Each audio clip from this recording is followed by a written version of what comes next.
Depois do ataque da criatura de muitos tentáculos, o corpo de Nanashi estava muito machucado. Assim, Yataramaru e Fapta até conseguem alcançá-la, mas acabaram encontrando a nossa pequena coelha em um estado de quase morte. Ambos perceberam que sua respiração se mantinha, mas seu sangue escorria rapidamente, o que acabou atraindo a atenção das demais criaturas presentes naquele lugar. Yataramaru decide usar seu transmissor para perguntar à sua capitã em como eles deveriam proceder para que pudessem se reunir.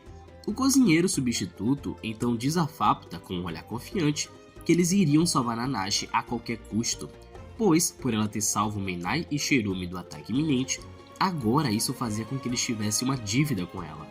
Como resposta, Izrajo diz que eles deveriam adotar a formação lateral no intuito de poderem descer enquanto eliminam o máximo de criaturas possíveis que pudessem tentar atacar Yataramaru, Fapta ou até Nanashi. Enquanto isso, Tepastei e Nishagora recebem a importante missão de irem na frente para encontrarem um lugar onde pudessem montar um acampamento em segurança. Aquilo tudo já tinha se tornado uma verdadeira corrida contra o tempo. Enquanto avançavam, Reg tenta manter o foco para não se distrair. Ele não queria mais que nenhum de seus amigos acabasse sendo brutalmente atacado por trás, da mesma forma como aconteceu com Nanashi. E por outro lado, Izrajo pede para que Frapan, o Jusou que fica em seus ombros, procurasse a sua pá, o que deixa Reg muito confuso. Diga-se de passagem, o pedido feito a Frapan foi em uma ótima hora, porque logo em seguida, uma das criaturas menores avança em direção ao Reg no intuito de fazer um ataque surpresa, mas ela acaba sendo acertada por um golpe circular violento feito pela nossa capitã Izrajo, agora utilizando a sua pá como uma arma. Cara, se liga nessa lapada, irmão. Caraca! A capitã Izrajo continua indo em frente, enquanto elimina diversas criaturas. Logo atrás, os demais a seguem. Rico aproveita o momento para perguntar o motivo pelo qual a capitã não conseguiu sentir a presença daquela criatura semelhante a uma água-viva. E logo, Izrajo responde que não conseguiu usar esta habilidade por não conseguir sentir a alma daquela coisa, só percebendo então a presença do inimigo quando o viu por completo. Um pouco mais à frente, Nishagora acaba falando muito alto, na intenção de chamar a atenção de sua capitã, avisando que elas haviam encontrado uma caverna segura para montar o acampamento de emergência. Então, eles continuam avançando e no caminho, finalmente acabam encontrando Yataramaru, que estava carregando a Nanashi, e também a Fapta. Ao ver Nanashi naquele estado, Reg se sente muito culpado e até cai em lágrimas, mas Rico logo o avisa que aquele não era o momento de ficar abalado. Eles precisavam chegar em um lugar seguro para cuidar de Nanashi. Dessa forma, Reg passa a tomar conta da retaguarda do grupo, pois o seu aliado Jusou já parecia estar muito cansado. Ao se aproximarem da caverna, Nishagora diz que já havia afastado os insetos dali, e também que existia uma corrente de ar vindo do fundo daquela caverna.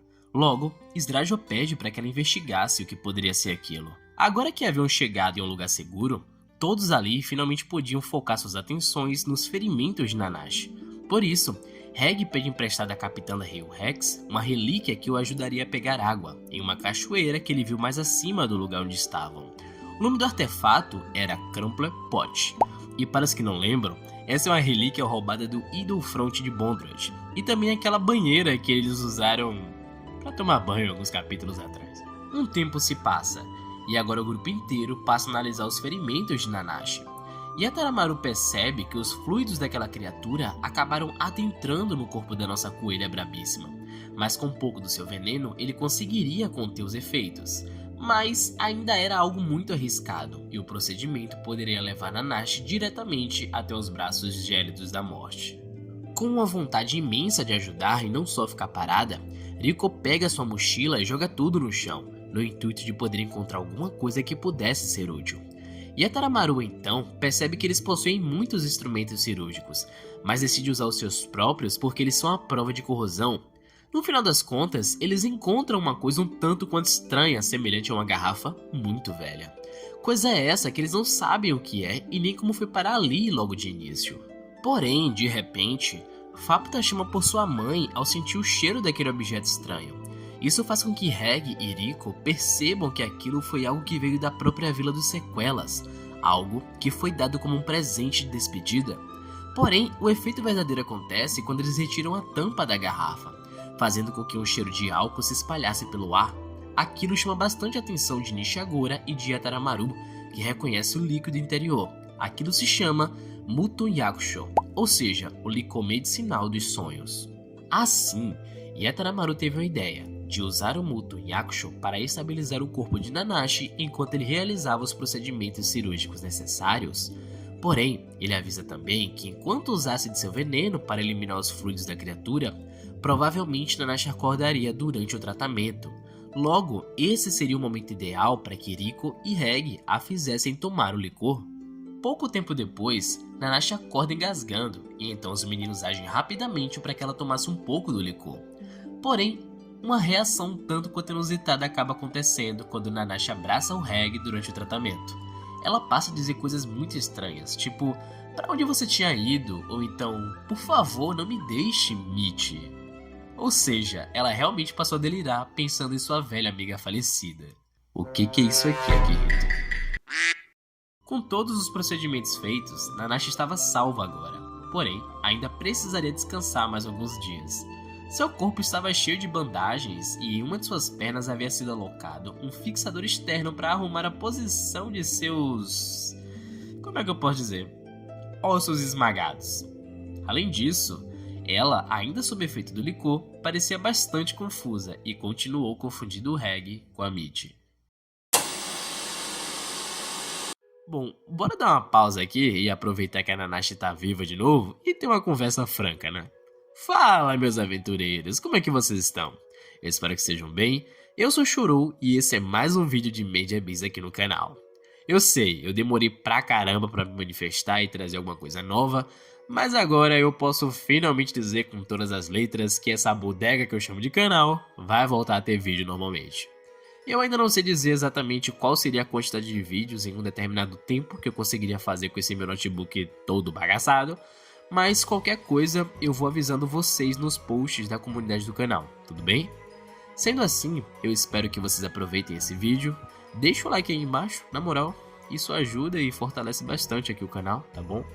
Relaxe numa cadeira gostosa na sua cama ou até mesmo no seu sofá e acompanhe essa aventura cheia de maldições e de bênçãos.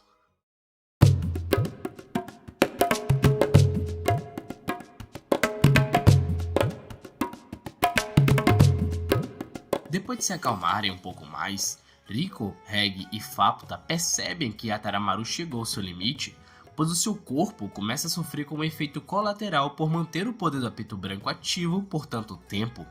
Então Izrajo o ajuda e pede para que ele descansasse. Em seguida, os meninos agradecem mais novamente, e Yataramaru reforça dizendo que eles tinham uma dívida por Nanashi ter salvo a vida dos gêmeos. Mas voltando ao papo do licor, que chamou muita atenção, Yataramaru diz que aquilo é um narcótico, cujo processo para extrair seus efeitos medicinais é algo extremamente complexo, incluindo o seu tempo de maturação, que pelo menos leva uns 100 anos. Ele continua dizendo que a pureza daquele licor é de um nível que ele nunca viu antes. O cozinheiro substituto também pergunta onde eles conseguiram aquilo, e Riko acaba explicando que aquilo veio da terra natal da princesa da Cidade Dourada, ou seja, da sexta camada. A conversa aprofunda um pouco mais a respeito da questão do tempo de maturação do licor, e então Izrajo explica que como há essa enorme diferença entre a superfície e a sexta camada, provavelmente aquele licor foi feito pelos sobreviventes do último ciclo de 2000 anos. Além disso, ela complementa e diz que a origem do Muton Yakusho só foi descoberta através da decifração dos glifos antigos, ou seja, do Beyond Glifo, que por sinal tem vídeo aqui no canal, tá? Essa é a escrita ancestral que provavelmente pertencia a uma antiga civilização anterior do abismo. Depois de mais alguns devaneios, Nanashi acaba dormindo, e por causa disso, Menai se aproxima e começa a fazer um desenho em um pequeno caderno que estava em suas mãos, o que acaba chamando a atenção de Reg e o deixando levemente aflito pelo garoto ter se aproximado demais da sua amiga. Vendo aquela situação, é Izrajo quem decide pedir desculpas. Ela sabia o quão Reg e Riko podiam estar preocupados com Nanashi, e entendia perfeitamente que aquela situação poderia soar como uma espécie de descaso vindo do próprio Menai. Depois de pedir desculpas em nome de Menai, Izrajo explica que aquela era a forma que o garoto escolheu para manter suas memórias vivas na perspectiva de outras pessoas. Isso se devia porque o tempo de vida dos gêmeos estava estimado para durar no máximo um mês. E por causa disso, Cherumena passava constantemente por tratamentos, mas a vida deles continuava a ser corroída. Podemos até ter uma ideia vaga sobre isso, mas eu acredito que isso é assunto para um outro vídeo. Reg pensa um pouco mais, e então, percebendo a inocência de Menai e entendendo a forma arrogante como abordou o garoto, ele decide pedir desculpas. O nosso querido Abalde pensa que se aquela era uma jornada sem volta para qualquer um que decidisse explorar o abismo, pelo menos enquanto seu grupo estivesse juntos e vivos, a viagem sempre poderia continuar. Mas, por outro lado, para os irmãos, aquele único mês era de fato sua última viagem. Reg se reconcilia com Menai e até pede para que ele cuidasse de Nanashi, pois agora Nishagura havia retornado e chamou Abalde para lhe ajudar a alcançar a cachoeira, que poderia ser vista pela saída do outro lado da caverna. Reg aceita e segue com ela, porém, ao chegarem do outro lado da caverna, eles se deparam com um local bem destruído, como se diversos disparos tivessem abertos buracos enormes nas paredes. De alguma forma, Reg reconhece aquele lugar, como se já estivesse passado ali alguma outra vez. O choque de realidade força uma de suas lembranças antigas a ressurgir em sua mente, e então ele enxerga um robô semelhante a si, mas são cabelos maiores, chifres afiados, garras e uma capa muito mais longa se comparada com a sua. Aquele robô, aquele outro Abalde, era Cloudbot, que o chama de irmão e implora para que ele a olhasse em seus olhos. Além disso, Cloudbot cita o nome Quiriniya, ao mesmo tempo que podemos ver o bendito colar, que certa vez esteve com ninguém menos e ninguém mais que Lisa, a mãe de Rico e a dama aniquiladora. Sim, meus amigos, o pedante azul tem muita relevância para a história. Não dá para saber se é o mesmo ou se é outro, mas pelo menos ele possui a mesma forma bizarra que nós vimos em forma de silhueta alguns capítulos atrás. Nishagura até consegue trazer o Reg de volta à realidade, batendo com força em sua cabeça.